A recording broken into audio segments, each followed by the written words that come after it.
You've spent too long living in your head, trapped in loops of doubt, fear, and hesitation, but there's a version of you powerful, clear, unstoppable. Wait in the moment you stop overthinking and start trusting yourself.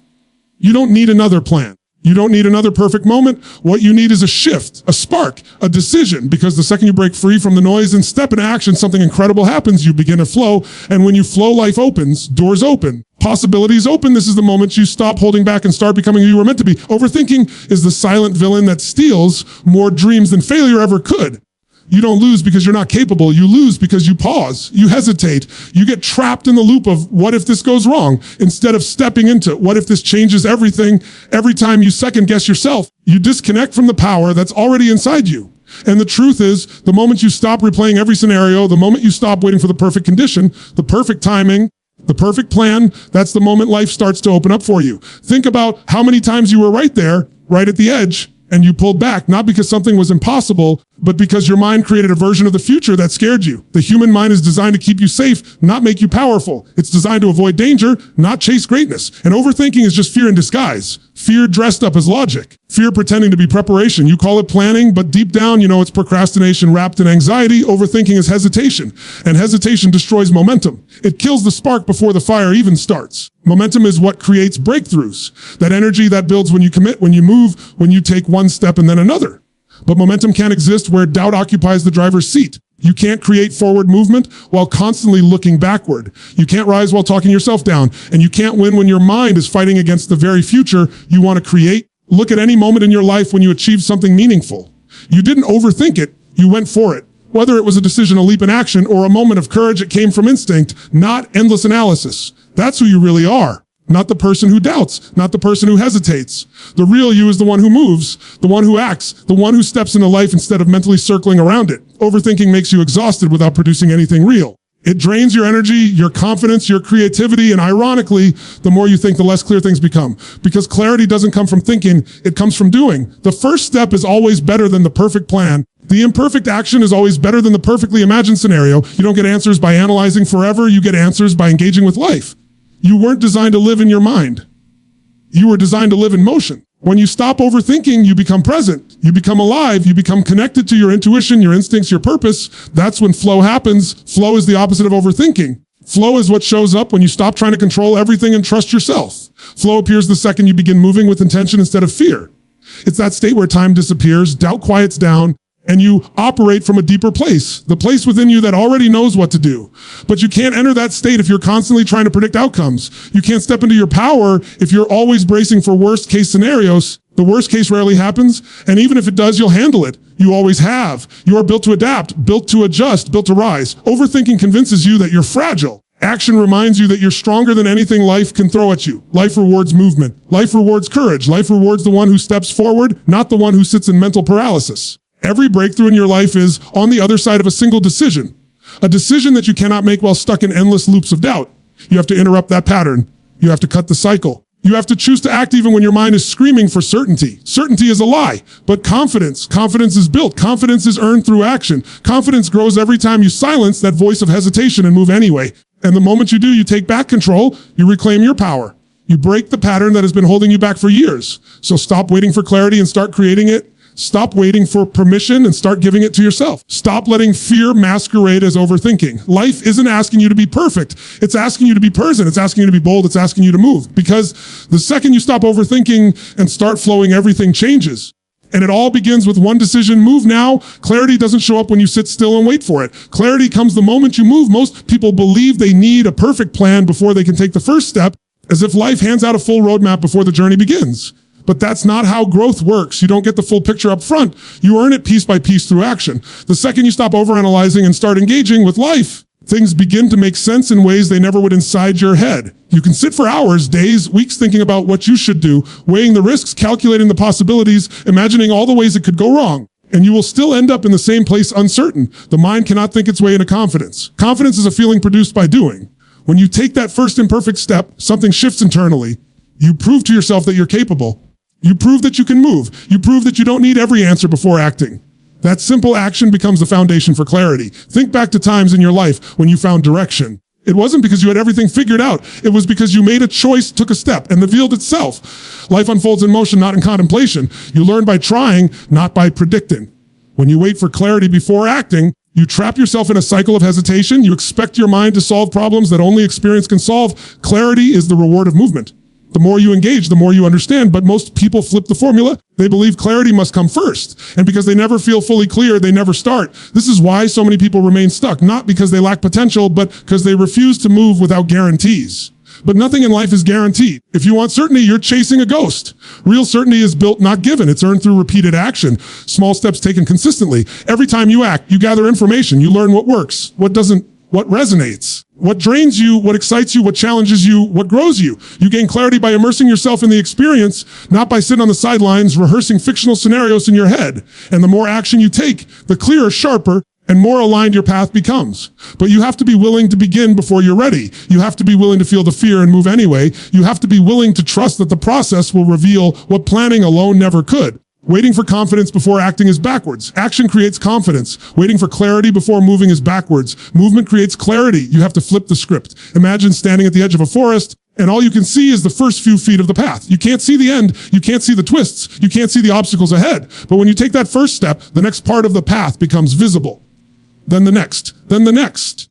That is how life works. The path reveals itself to the walker, not the thinker. Some people spend their whole lives staring at the forest, waiting for the entire trail to become visible before they take a step. And because that never happens, neither does their journey. Deep down, you know you're meant for more. You know there's a power inside you that comes alive when you're moving. You've felt it before. Those moments when you stop thinking and start doing.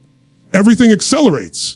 Everything becomes clearer. Everything feels aligned. That's flow, and flow cannot be accessed through thinking alone. Flow wakes up when you step into action. When you act, you interrupt fear. When you act, you break hesitation. When you act, you silence the noise. The mind becomes quiet because it's no longer trying to protect you from imagined dangers. It follows your lead. It begins serving you instead of controlling you.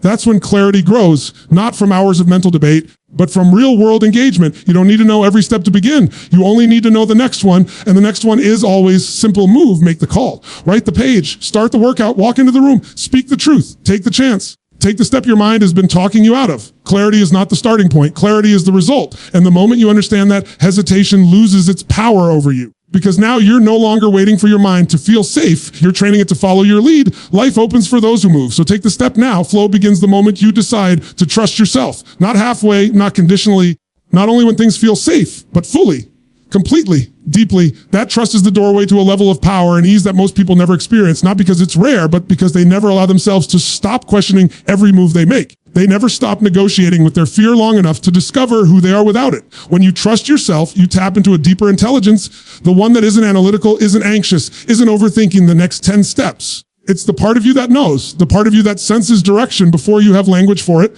the part of you that has guided you through every challenge, every transition, every moment where you had no idea what to do, yet somehow figured it out.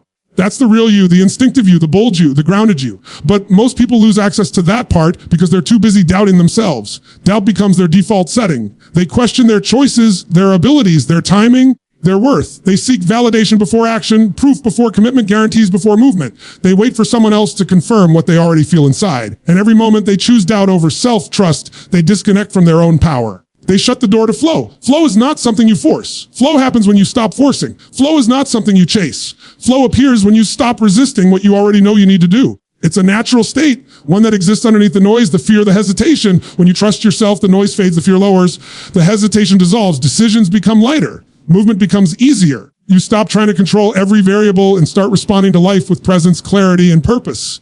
Think about a time you were completely immersed in something. Maybe you were creating, performing, working, building, speaking, training, whatever it was. You lost track of time because you weren't thinking your way through it. You were feeling your way through it. You weren't doubting, you were doing. You weren't hesitating, you were flowing. That wasn't an accident. That was self-trust in motion.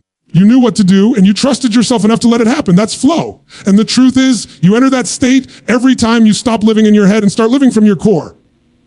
But you can't do that while second guessing every choice. You can't do it while dragging the weight of doubt behind you. You can't do it while believing that you need to be perfect before you begin. Perfection is the enemy of flow. Flow needs freedom, not precision. It needs presence, not pressure.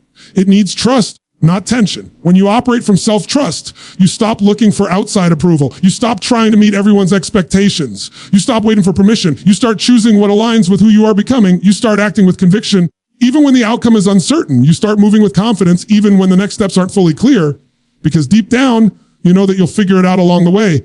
You always do. Self-trust gives you the courage to show up even when the path isn't perfect. It gives you the strength to navigate challenges without collapsing into fear. It gives you the resilience to stay grounded when life tests you. It gives you the certainty that no matter what happens, you can handle it. And when you have that level of inner certainty, flow becomes your natural state, not something rare, not something accidental, something consistent. Flow shows up when you trust that your inner guidance is stronger than your fear, when you trust that your instincts are wiser than your doubts, when you trust that the version of you you're stepping into is more powerful than the version you're leaving behind. That trust liberates you. It creates space. It invites momentum. It builds energy. It brings life into movement. Once you step into that space, the world feels different, not because the world changed, but because you changed. And the people who create extraordinary results in life aren't the ones who never feel fear or uncertainty.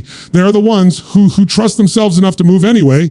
They are the ones who understand that self-trust is the foundation for everything: confidence, clarity, momentum, and ultimately flow. Because when you trust yourself, you stop trying to become powerful and start living like you already are. So choose trust now. The mind was never designed to operate at full intensity with constant noise swirling around it. When there's too much clutter, mental, emotional, digital, even physical, you can't hear your own instincts anymore. You can't feel your own direction. You can't tap into that deep, grounded certainty that creates flow. And most people don't realize how heavy that clutter has become until they try to move and feel resistance in every direction. Not because life is against them, but because they're carrying too much. You can't run freely when you're dragging anchors. Every thought you don't need, every distraction you tolerate, every unfinished task you keep in the back of your mind, it all builds up. It all stacks. And before you know it, your mind feels like an overcrowded room where nothing has space to breathe. That's why so many people feel overwhelmed without doing much. The overwhelm isn't from action, it's from clutter. The weight doesn't come from the work ahead, it comes from the mental noise that never stops. If you want to flow, the first thing you must do is clear the space. Create room. Make mental breathing room. Flow cannot enter a mind that's jammed with scattered thoughts and microscopic concerns that don't matter. Flow shows up when the noise goes down, when the distractions get removed, when you make enough internal space for instinct, clarity, and focus to rise. You've experienced this before. There were moments when everything just clicked, when you suddenly felt lighter, quicker, more present. Maybe it was after cleaning your environment, maybe after finishing lingering tasks you'd been avoiding. Maybe after putting your phone away or stepping into silence for just a few minutes, you felt different because your mind had space. And that space is where flow lives. The world is louder than ever. Notifications, opinions, comparisons, expectations, they bombard your attention every second. And attention is your most valuable resource. You can't create anything extraordinary if your attention is constantly being hijacked. That's why simplifying your environment and your mind is not a luxury. It's a requirement. It's a necessity for power, creativity, and momentum. When you reduce mental clutter, you increase inner power. When you eliminate distractions, you reconnect with the part of you that knows how to move forward. The part of you that doesn't question every step. The part of you that doesn't drown in hesitation. The part of you that leads. Simplicity is not about doing less. It's about clearing the path so you can do what matters with full force. Think about a laser. It's powerful because it's focused. All its energy is directed in one line. Most people don't lack potential. They lack focus. Their energy is scattered in 100 directions. Their mind is running 1,000 tabs at once. And then they wonder why momentum never builds. You can't flow when you're fragmented. You can't move with power when your attention is leaking everywhere. Flow requires a single point of focus. Flow requires a clean mental environment where your mind isn't competing with chaos. When you declutter your thoughts, you make room for clarity. When you remove distractions, you make room for momentum. When you simplify your mental world, you invite ease into your actions. This is why micro-focus windows are so powerful. Just a few minutes where nothing exists except the one task, the one goal, the one movement. No notifications, no background noise, no multitasking. Your mind begins to sharpen. Your energy concentrates. Your presence deepens. In that state, you access a different level of performance, one that's smoother, faster, more intuitive. Flow doesn't come from pressure. It comes from spaciousness. It comes from choosing to give your mind the silence it needs to guide you. It comes from creating an environment where your instincts have room to breathe. It comes from intentionally protecting your focus like it's your most precious asset, because it is. The more you simplify, the stronger you become. The less you carry, the faster you move. The quieter the mind, the louder your internal guidance becomes. And when that guidance takes over, when you're no longer battling noise or distraction, something shifts. You stop pushing and you start gliding, you stop forcing and you start flowing. Flow is not born from effort alone, it's born from clarity. And clarity is born from space. So clear the noise, create the space, protect your focus, and let yourself flow. Overthinking doesn't come from lack of intelligence, it comes from fear. Fear is the fuel behind every what if, every worst case scenario, every imagined obstacle that shows up long before you even take the first step. The mind convinces you that it's being cautious, being smart, being responsible, but deep down it's just afraid. Afraid of being judged, afraid of failing.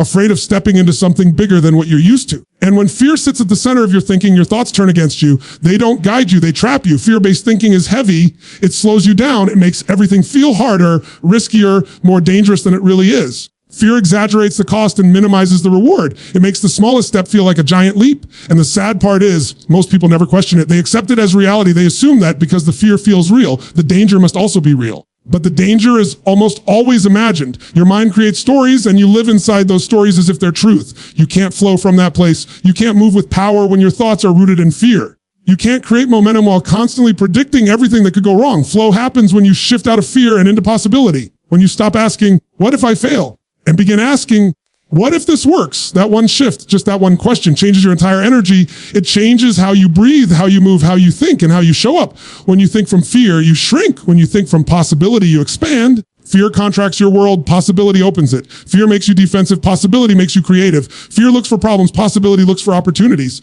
And you get to choose which one you operate from. Not once, not occasionally, but moment by moment. Every choice you make is either fear-based or possibility-based. Every action you take is either pulling you back or pulling you forward. And if you want to live in flow, not force, not tension, not resistance, but true flow, you must start thinking from the space of, what could this create? Who could I become? What's the opportunity here? That mindset is fuel. It gives you energy instead of draining it.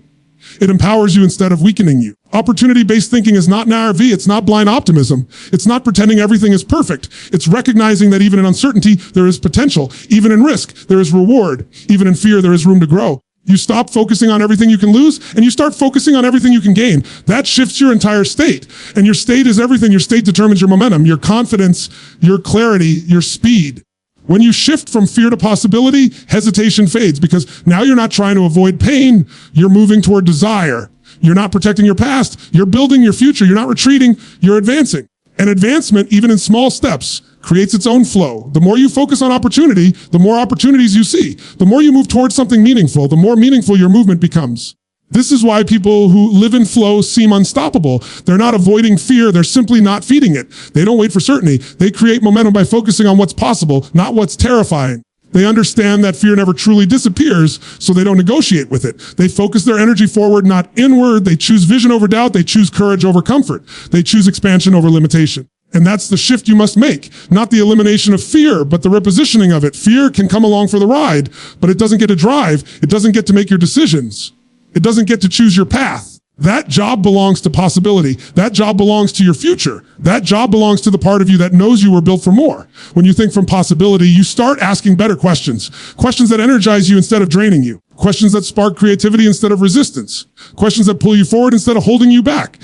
And better questions lead to better actions. Better actions lead to better results. Better results lead to deeper confidence. And confidence creates flow. Flow is not just a mental state, it's a direction guided by possibility, not fear. A direction that says, let me see what I'm capable of. Let me see how far I can go. Let me see what happens when I stop playing small. Because the moment you shift from fear to possibility, everything starts to move. So choose possibility now. Perfection is the trap that keeps more people stuck than failure ever will. So many believe they need the perfect plan, the perfect timing, the perfect energy before they can start. But perfection isn't the path to flow. Consistency is. Flow doesn't show up because everything is ideal. Flow shows up because you show up. Again and again. Not flawlessly, but faithfully. Not perfectly, but persistently. The people who create momentum aren't the ones who get everything right. They're the ones who refuse to stop. It's easy to act when motivation is high. It's easy to commit when everything is going your way. But flow isn't built in the easy moments. Flow is built in the days when your mind wants to delay, when fear tries to whisper, when doubt shows up dressed as logic. Flow grows every time you take action anyway, every time you choose movement over excuses, every time you choose progress over perfection. Most people don't lack dreams. They lack the discipline to build them one small step at a time. They wait for big breakthroughs instead of creating small wins. But small wins stack. Small wins build confidence. Small wins create momentum, and momentum is what unlocks flow. It's not about doing everything. It's about doing something every single day that moves you forward, that strengthens your identity, that reinforces your commitment.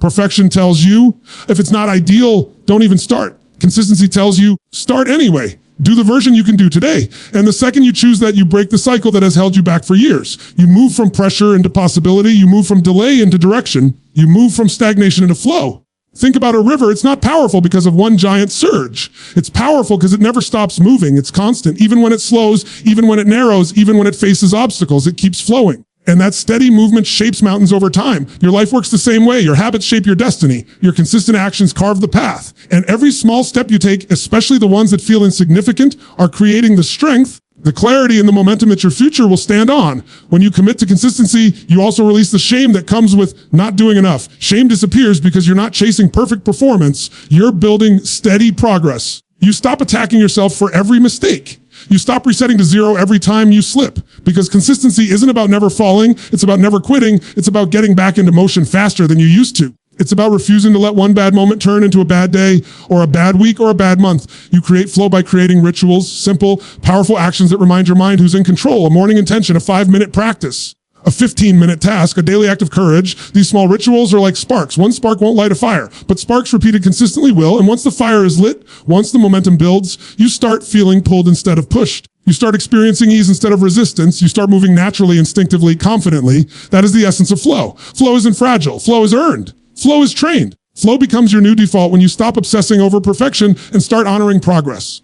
When you begin trusting that the small actions are shaping you, even when they don't feel life-changing in the moment. When you understand that the real transformation happens quietly, slowly, through repetition, through dedication, through the daily decision to show up for your future self.